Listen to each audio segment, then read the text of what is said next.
Good morning students. चलो आज हम लोग पढ़ने वाले हैं साइन ऑफ ट्रिग्नोमेट्रिक फंक्शन। ठीक ना कि कौन सा क्वाड्रेंट में क्या साइन होता है। ठीक है, तो ये चीज तो हम कम्प्लीटली पढ़ा चुके हैं।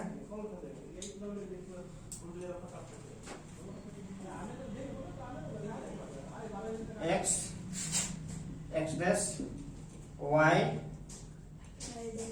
Y dash. ठीक है, तो इस तरह से एक यूनिट सर्कल लेते हैं। यूनिट सर्कल मतलब वैसा सर्कल जिसका रेडियस क्या होता है, जिसका रेडियस 1 होता है। ठीक है, यहाँ पे कोई पॉइंट ले लेते हैं पी ए कोमा बी। ठीक है, और ये जो एंगल होता है ये मान लेते थे थीटा। ठीक है, ठीक ना। अब देखिए यहाँ पे एक कोई इस तरह से लेते थे एम, जिसका कोऑर्डिनेट क्या होता था ए कोमा 0। ठीक है, यहाँ पे एक पॉइंट ए 1,0, यहाँ एक पॉइंट बी था जिसका कोऑर्डिनेट 0,1 था, यहाँ एक पॉइंट सी था जिसका कोऑर्डिनेट -1,0 था, एक पॉइंट डी है जिसका कोऑर्डिनेट 0,-1। तो जब भी एंगल यानी कि वो जो ओपी है वो अगर क्लॉकवाइज रोटेशन होगा, सॉरी एंटी क्लॉकवाइज, उस केस में थीटा पॉजिटिव होता है। लेकिन अगर माइनस थीटा होता है तो ठीक है क्या होगा, माइनस। और यहाँ पे हम लोग देखे थे कि जो साइन थीटा का जो वैल्यू था वो क्या आता है, हमेशा पॉजिटिव आता है, सॉरी बी होता है। और कॉस थीटा का वैल्यू क्या होता है, ए होता है। ये हम इससे पहले करवा चुके हैं। ठीक है, नहीं तो ऐसा कर रहे हैं, करवा ही दे रहे हैं। देखिए यूनिट सर्कल प्रूफ फिर से करवा रहे हैं। यूनिट सर्कल है तो इसका रेडियस क्या होगा, 1 होगा। तो अगर इस ट्रायंगल में देखेंगे, in triangle O P M, तो उस केस में साइन थीटा इक्वल टू क्या होगा, sine theta equal to perpendicular by base. देखिए इसका कोऑर्डिनेट अगर ए कोमा बी है तो यहाँ से यहाँ तक ए होगा और यहाँ से यहाँ तक क्या होगा, बी होगा। बी अपने से कोई एक पॉइंट ले लिए, मान लिए उसका एक्स कोऑर्डिनेट ए है और वाई कोऑर्डिनेट क्या है, बी है। तो अगर यहाँ पे पी ए कोमा बी है तो यहाँ से यहाँ तक ए होगा और यहाँ से यहाँ तक बी होगा, तब नहीं ये भी बी होगा, यानी कि ए और बी होगा। तो साइन थीटा बराबर क्या होगा, परपेंडिकुलर बाय हाइपोटेन्यूज। अब देखिए यूनिट सर्कल लिए हैं तो यहाँ का तो रेडियस 1 होगा, ये तो रेडियस ही काम करेगा ना। यानी कि या तो ओपी का वैल्यू हम कहेंगे, ओपी का वैल्यू क्या होगा, 1 होगा। अब देखो साइन थीटा बराबर क्या होगा, पीएम बाई ओपी होगा, बेस परपेंडिकुलर बाय हाइपोटेन्यूज होता है, यानी कि क्या होगा, बी बाई 1, यानी क्या होगा बी। और कॉस थीटा इक्वल टू क्या होगा, कॉस थीटा इक्वल टू होगा बेस बाई हाइपोटेन्यूज, यानी कि A by sorry O M by OP, यानी कि होगा ए बाई 1, यानी क्या होगा ए। यानी कि साइन थीटा का जो वैल्यू आया वो हो गया बी और कॉस थीटा का वैल्यू क्या आया, ए हो गया। ठीक है, अब देखो यहाँ पर तब जब थीटा ऐसा था, अब सोचो यदि थीटा लाई करेगा फर्स्ट क्वाड्रेंट में, तो फर्स्ट क्वाड्रेंट में लाई करेगा। देखो केस 1, इफ थीटा का जो वैल्यू होगा वो क्या होगा, 0 से ग्रेटर होगा। और या तो ऐसा करते हैं, इफ केस 1 में मान लीजिए जो थीटा है वो कहाँ लाई किया है, फर्स्ट क्वाड्रेंट में लाई किया है। क्योंकि देखिए 0 से 90 के बीच ही ओनली फर्स्ट क्वाड्रेंट नहीं होता है, कोई भी सेकंड राउंड करेंगे तो फिर इसका वैल्यू चेंज हो जाएगा ना। सिंपल समझना है कि थीटा कहाँ लाई कर रहा है, फर्स्ट क्वाड्रेंट में। तो अगर थीटा फर्स्ट क्वाड्रेंट में लाई करेगा तो उस केस में ए का भी वैल्यू और बी का भी वैल्यू पॉजिटिव होगा। तो फर्स्ट क्वाड्रेंट में क्या रहता है, साइन थीटा क्या रहता है। नहीं तो इसको ऐसा करते हैं, इसको पूरे को एक ही फिगर में बनाते हैं। ठीक है, तो और भी अच्छा रहेगा।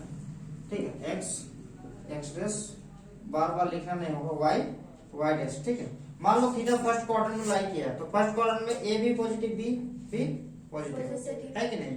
तो फर्स्ट क्वाड्रेंट में यानी कि साइन पॉजिटिव देगा, साइन पॉजिटिव देगा तो क्या होगा, कॉस भी पॉजिटिव दिया, और साइन अगर पॉजिटिव देगा तो कॉसेक भी तो पॉजिटिव ही नहीं देगा, क्योंकि साइन का वैल्यू अगर बी तो कॉसेक का वैल्यू क्या होगा, ये बोल रहा है कॉसेक का वैल्यू क्या होगा, 1 बाई बी, यानी कि साइन भी पॉजिटिव, कॉस भी पॉजिटिव, साइन पॉजिटिव तो साइन का जो उल्टा होगा कोसेक थीटा वो भी पॉजिटिव ही होगा, कॉस का जो उल्टा होगा सेक थीटा वो भी पॉजिटिव होगा, क्योंकि भाई cos थीटा इक्वल टू अगर a है तो sec theta equal to 1/a होगा जो कि एक पॉजिटिव होगा।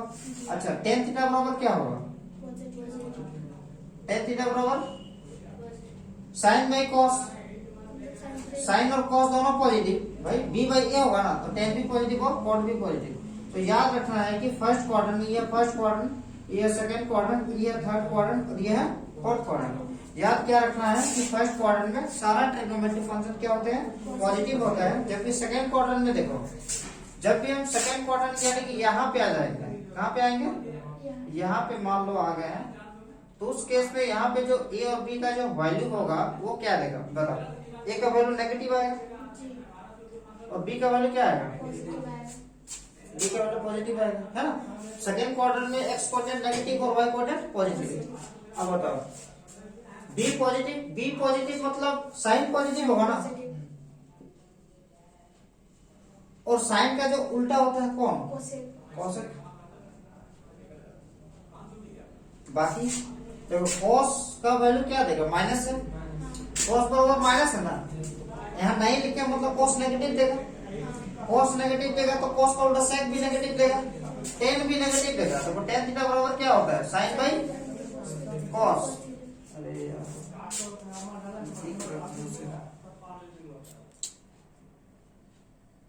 चलो ऐसे मैनेज करना होगा, ठीक है। tan का जो वैल्यू होगा, जरा और भी बढ़िया से करते हैं, ठीक है।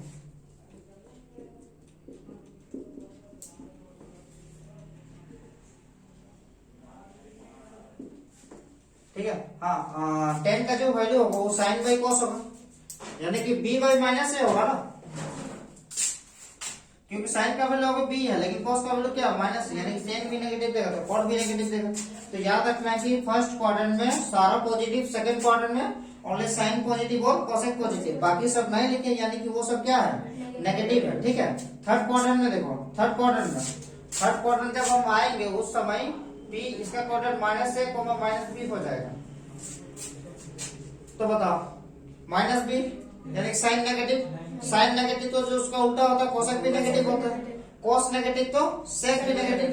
अब देखो tan थीटा का वैल्यू क्या होगा, tan थीटा वैल्यू बराबर क्या होगा, sin by cos, sin theta by cos theta, तो sin थीटा का वैल्यू अभी क्या होगा माइनस b बाई क्या होगा, माइनस है, कैंसिल हो गया ना, यानी b बाई है, यानी कि थर्ड क्वाड्रेंट में कौन पॉजिटिव देगा, tan थीटा पॉजिटिव देगा,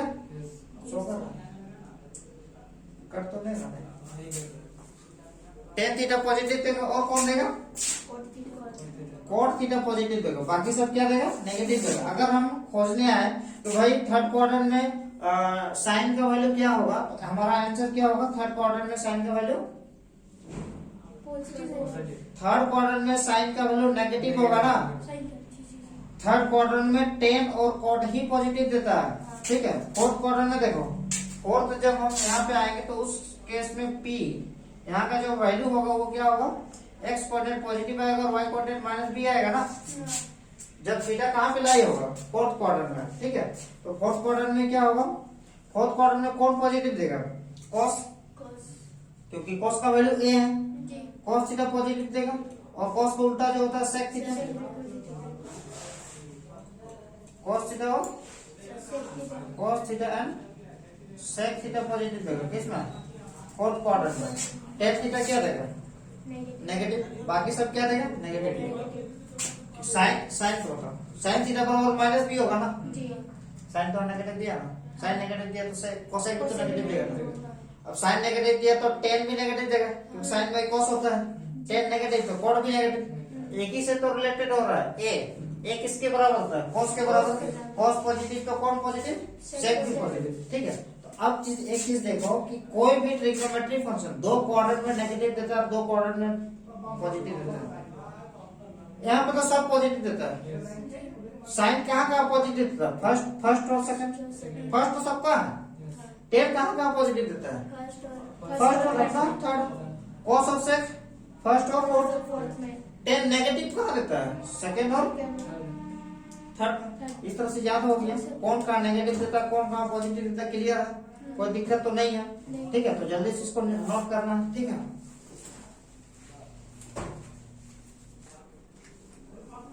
हो गया, ठीक है। अब देखो यहाँ तक इसमें कोई दिक्कत तो नहीं होना चाहिए, याद कर लेना है, बहुत इंपॉर्टेंट होता है, ठीक है। कौन कहाँ पॉजिटिव देता है, कौन कहाँ नेगेटिव देता है।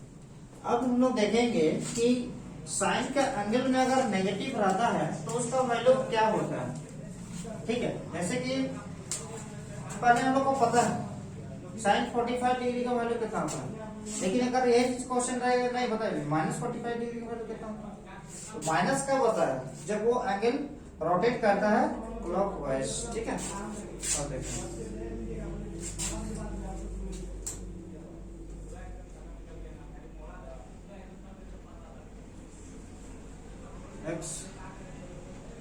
x डैश y डैश, ठीक है। जब वो क्लॉकवाइज रोटेशन करे किया था तो उस समय वो ओपी हुआ था जिसका कोऑर्डिनेट a, b, मान लो थीटा एंगल रोटेशन हुआ है, तो अगर एंटी क्लॉकवाइज, ठीक है, एंटी क्लॉकवाइज, ठीक ना, तो यहाँ पे m था जिसका कोऑर्डिनेट था हमारा a, 0, ठीक है। यूनिट सर्कल था a 1, 0, b 0, 1, c -1, 0 और d का कोऑर्डिनेट जो था 0, -1 था। अब यदि इतना ही एंगल, यदि इधर 30 क्या है तो हम उतना ही थीटा एंगल बढ़ाते हुए क्लॉकवाइज रोटेशन करेंगे, तो उस केस में तो माइनस बनेगा। तब जब इधर 30 बना था तो a, b था, तो इधर भी तो उतने ना होगा, हाँ? बस साइन चेंज हो जाएगा। क्या चेंज होगा? साइन चेंज हो जाएगा। पहले थीटा था, अभी माइनस थीटा है। अभी p का जो कोऑर्डिनेट था, मान लो p डैश होगा, उसका जो कोऑर्डिनेट होगा x कोऑर्डिनेट a होगा और y कोऑर्डिनेट क्या होगा -0, ठीक है। हम लोग जानते हैं कि साइन थीटा का वैल्यू हमेशा b होता है और cos थीटा का वैल्यू हमेशा a होता है। कहाँ पे? यूनिट सर्कल में, ये हम लोग पढ़ चुके हैं, ठीक। अब देखिए साइन अगर माइनस थीटा रहेगा, क्या रहेगा? साइन माइनस थीटा होगा। जरा ध्यान देना, साइन क्या होगा? Minus theta. तो माइनस थीटा होगा तो उसके इसका वैल्यू क्या होगा? माइनस बी, ये ना होगा, क्या होगा? Minus B. अब देखो माइनस, अब बी का वैल्यू कितना है? साइन थीटा है। तो साइन का, अब देखो साइन माइनस थीटा बराबर क्या होगा? Minus sine theta. मतलब हम लोग ये समझेंगे, यहाँ पे जबरदस्ती बाहर नहीं निकाल दिए हैं, रूल्स के अनुसार हुआ है ना। कहने का मतलब साइन के एंगल में जब माइनस होता है तो वो माइनस क्या होता है? बाहर हो जाता है, ठीक है। वही चीज देखिए, अब साइन का एंगल, अच्छा कॉस का एंगल में अगर माइनस रहेगा, सॉरी कॉस माइनस थीटा, तो उस केस में कॉस माइनस थीटा अगर करेंगे तो ए हो, और ए का वैल्यू कॉस थीटा ही होता है। तो कॉस का एंगल में जब माइनस रहता है तो माइनस क्या होता है? हट जाता है, वो माइनस निकलता नहीं है, प्लस में चेंज होता है, जबकि साइन में क्या है? निकलता है।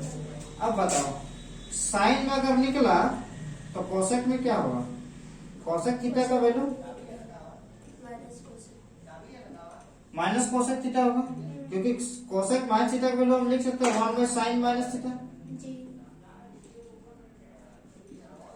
और 1/sin माइनस थीटा को हम क्या लिख सकते हैं? माइनस साइन थीटा, और साइन ऊपर जाएगा तो क्या होगा? ठीक है, माइनस साइन थीटा, यानी कि क्या होगा? Minus cosec theta. यानी कि क्या पता चला? हमें ये पता चला कि कोसेक में भी जब माइनस एंगल में रहता है तो उसका भी माइनस क्या होता है? बाहर होता है, ठीक है। तो इतना तो जल्दी से लिख लेना है, बाकी सब भी करवाएंगे। अब देखिए नेक्स्ट टॉपिक लास्ट होगा। नेक्स्ट अगर हम लोग देखेंगे कि टेन थीटा का वैल्यू, टेन का एंगल में अगर माइनस होता है, टेन माइनस थीटा, तो इसको लिख सकते हैं sine minus theta upon cos minus theta. अब क्या होगा? साइन के एंगल में माइनस रहने से तो माइनस बाहर होता है, और कॉस के एंगल में माइनस रहने से तो वो तो हट जाता है, तो क्या होगा? माइनस टेन थीटा ही ना होगा। यानी कि हम क्या समझे कि टेन माइनस थीटा इक्वल क्या होता है? माइनस टेन थीटा होता है, ठीक है। जल्दी से लिख लो। इसी प्रकार देखिए cos का इसी प्रकार हम कह सकते हैं कि sec का भी एंगल माइनस रहने से क्या होता है, इसका भी हटेगा क्योंकि cos का हटाता है, इसका भी क्या होगा sec थीटा होगा। और cot का एंगल में माइनस रहने से जब tan का निकला ना तो cot का भी निकलेगा, अगर प्रूफ करना चाहेंगे तो। ठीक है, जल्दी से लिखना है। और इसी प्रकार हम लिख सकते हैं सारा को एक बार में अगर लिखना चाहेंगे तो क्या लिखेंगे, यही कि नंबर 1 साइन माइनस थीटा, ये हो गया ना, sine minus theta equal to क्या होता है माइनस साइन थीटा होता है, प्रूव कर चुके हैं। नंबर 2 कॉस माइनस थीटा अगर करेंगे तो क्या होगा कॉस थीटा होगा। 3 नंबर tan माइनस थीटा अगर लिखेंगे तो क्या होगा tan का भी एंगल माइनस से माइनस बाहर हो जाता है। 4 नंबर और ये होगा cosec minus theta equal to क्या होगा माइनस cosec थीटा होगा। Number 5 sec minus theta equal to क्या होगा, इसका भी sec थीटा होगा। और 6 cot माइनस थीटा रहने से क्या होगा माइनस बाहर होगा। ठीक है,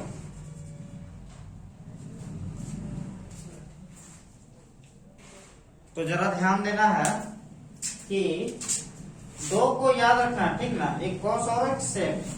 याद क्या रखना है, cos और sec दो ऐसे ट्रिग्नोमेट्रिक फंक्शन है जिसका एंगल माइनस रहने से भी वो क्या होता है पॉजिटिव होता है, बाकी सब में क्या होता है बाहर होता है। ठीक है, तो इस तरह से याद रखेंगे तो हो जाएगा। बस दो का याद रखना cos और sec, बाकी देखिए सबका माइनस tan का माइनस बाहर। ठीक है, cosec में भी माइनस बाहर हो गया, sec में पॉजिटिव हो गया, देखिए cot में भी क्या हुआ नेगेटिव हो गया। ठीक है, तो क्लास यहीं तक समाप्त करते हैं।